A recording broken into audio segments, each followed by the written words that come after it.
Today, we're going to talk about the 12 simple and very powerful home remedies that will not only help you prevent hair loss, but also help you regrow the hair back. You know, losing your hair is a devastating experience, and you want to try natural things first before you try medication, simply because there are side effects. So I'm going to show you 12 very effective, very cool things that you can do that are pretty cheap. They don't cost you much money. So get a piece of paper out and write these things down. Now, the first two things I want to talk about, very important, very significant, but very few people are aware of this. So if you think about what the hair is exposed to on a regular basis, well, you take a shower and you're exposing your hair to the water. Did you know that the fluoride in your water creates significant hair loss, as well as acne in your skin? Yes, this is true. The fluoride that is supposed to be good for our teeth actually destroys our hair. So the first piece of advice I'm going to give you is just stop taking a shower. I'm just kidding. What you really want to do is just get a simple shower head that filters out fluoride. Okay, I found a good one. I'll put the link down below. Now, I'm not an affiliate or I don't get any kickbacks from this company, but it's a pretty good shower head that will filter out fluoride. Now, that right there could be the reason why you're losing hair. In fact, fluoride also blocks your thyroid, and a hypothyroid condition can very easily stop your hair growth. All right, the next thing you need to know about is your shampoo, sulfates. Sulfates destroy protein, and your hair is made up of 91% protein.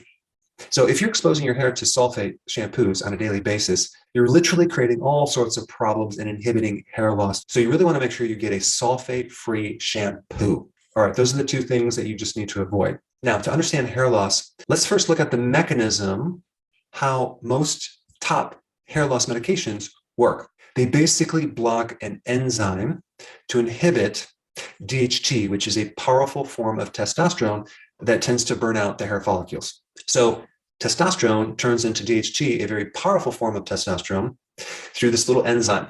And so these drugs inhibit that enzyme. The enzyme is called 5-alpha reductase. And people that have too much DHT get this condition called androgenetic alopecia, which is pattern hair loss, both in males and females.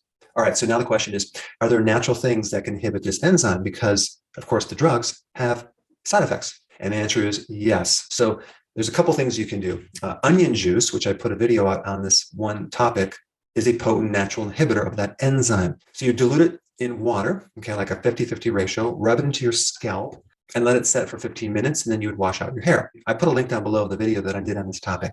All right, green tea, same thing. You would make some green tea, dilute it by 50%, rub it into your scalp for about 15 minutes, then wash it out with shampoo. Now, the next potent inhibitor of this enzyme is rosemary oil. There's one study that I found that showed that this oil is comparable to Rogaine as far as the effectiveness for preventing hair loss. And so you would take rosemary oil, rub it into the scalp, and leave it on for about 10 to 15 minutes. And you would actually leave it in overnight. And then in the morning, take a shower, shampoo your hair. So rosemary oil is a potent inhibitor of 5-alpha reductase.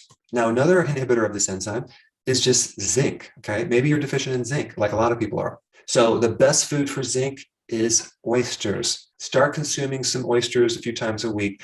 But zinc is also in red meat, so you might need some more red meat. It's also in seafood, it's also in eggs, but red meat and oysters have the most zinc. Okay, now we have 5. The old-fashioned home remedy, apple cider vinegar. You don't want to put concentrated apple cider vinegar on your scalp. Okay, I'm just letting you know right now, it's going to burn your scalp. You want to dilute it, like 1/3 cup of apple cider vinegar to 1 liter of water. And you can rub it into the scalp, and it actually will help clean up some of the pores that may be filled with sebum, which is an oil that can be preventing the follicles from growing properly. And also, apple cider vinegar gives a really nice shine to your hair. In addition to that, apple cider vinegar is acidic, and so is your scalp. So apple cider vinegar can help reestablish the pH of your skull, which can actually support the friendly microbes or the microbiome in your scalp. You don't want to create an environment where the outside of your skin is so sterile, because you have millions of microorganisms living on the outside of your skin helping you. And when you sterilize or clean your skin too much, you can end up with all sorts of problems, including hair loss. So this is why you want to minimize the amount of chemicals that you expose your skin to. Let's go to number 6. What if you go on the ketogenic diet and you start losing hair? What does that usually indicate? That usually means that you're not consuming enough protein. That's the number one cause. So increase your protein, okay? There's some other things you want to look at as well. Number one, trace minerals, especially if you are doing intermittent fasting or fasting with your ketogenic plan, because we are very, very deficient in trace minerals in our food. Trace minerals are minerals needed in very small amounts, but they're very, very essential. So either consuming food high in trace minerals like sea kelp or shellfish or fish from the ocean, and sea salt is a good one, or just get a plant-based trace mineral product, will add more trace minerals to give the hair what it needs to build. All right, the other key vitamins that are needed in larger amounts when you're on the ketogenic plan are the B vitamins. And so there are a lot of links between a B vitamin deficiency and hair loss. So you want to make sure you're taking enough B vitamins. And so nutritional yeast is a really good remedy for that. Just make sure that when you're doing nutritional yeast, that you want to get it unfortified with synthetic vitamins. All right, number 7, cruciferous vegetables. If you have too much estrogen, that can affect your hair. This is why women, when they go through their menstrual cycle, tend to lose hair. This is an excess amount of estrogen. And so one of the natural ways to help regulate estrogen is to start consuming cruciferous vegetables. Another great way to regulate estrogen would be to take sea kelp, because when you take sea kelp, you get more iodine, and iodine also regulates estrogen. Now, one more side note on that. Let's say you're menopausal and you start losing your hair. That usually is higher levels of cortisol related to stress. And if that's your situation, I put a link down below on cortisol, because that's a very, very important topic. Let's talk about number 8, selenium. Next home remedy would be something to support a hypothyroid condition. If you have a slow thyroid, a lot of times you'll lose hair.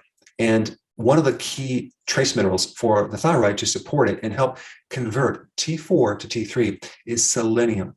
And the best food for selenium is Brazil nuts and seafood and seaweed or sea kelp. Now, if you do sea kelp, you also get the iodine that's also good for your thyroid. And one note about that, you can have a hypothyroid condition from other reasons that are not related to selenium. For example, you can have high estrogen. Too much estrogen inhibits the thyroid function.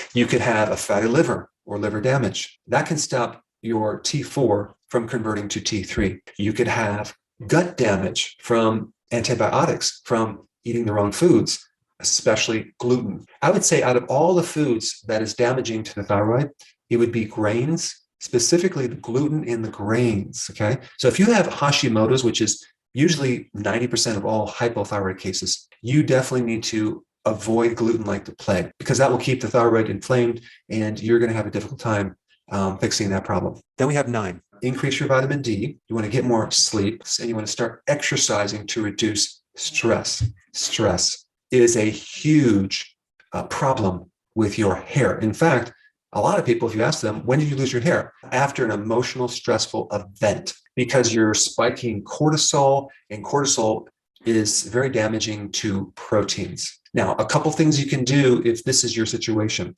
Start taking more vitamin D.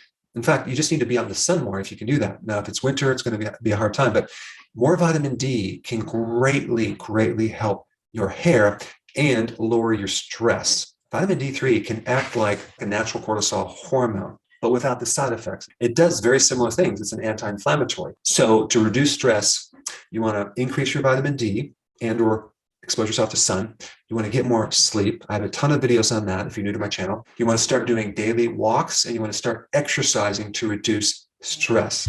All right, number 10. In a lot of hair formulas, they add silica. Okay, silica gives the hair its strength, and most spring water has silica, like Pellegrino, and even most other types of bottled water where it comes from a spring is going to have silica. You can even buy silica-rich water, which is really good for the hair. In fact, you're probably going to notice that your skin, your hair, and your nails will all just start growing and become very strong if you start consuming silica. All right, 11, the ketogenic diet, as well as doing intermittent fasting. If you are female and you have polycystic ovarian syndrome, you have to realize that one of the big side effects is hair loss, because you have this spike of androgens, and that's coming from insulin. So just by understanding that simple relationship and lowering the amount of insulin, you can help lower androgens and help prevent hair loss. So how does that happen? Well, start going on a low-carb diet. That's called the ketogenic diet, as well as doing intermittent fasting. And lastly, 12. If you look at a lot of remedies for hair loss supplements, they always add biotin. Now, what's this biotin? Biotin helps proteins in your body, especially hair.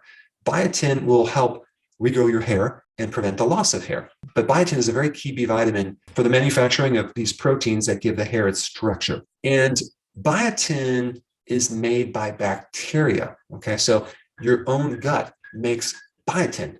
And so many people, after they lose the gut microbiome, start losing their hair because they don't have the microbes to make biotin anymore. So take a wild guess what food is loaded with biotin and can increase your own friendly bacteria to make your own biotin. Sauerkraut. Sauerkraut has 100 times more probiotics than most probiotics. And the good bacteria in sauerkraut survives the acid in your stomach. Plus, it gives you massive amounts of vitamin C, which is also needed to help grow proteins, specifically collagen and keratin. So sauerkraut on a regular basis can greatly help you reestablish your microbiome in your gut, help give you vitamin C, and give you more biotin. Now, if you have a receding hairline, I did a very specific, important video on that topic, and I put it right here. Check it out.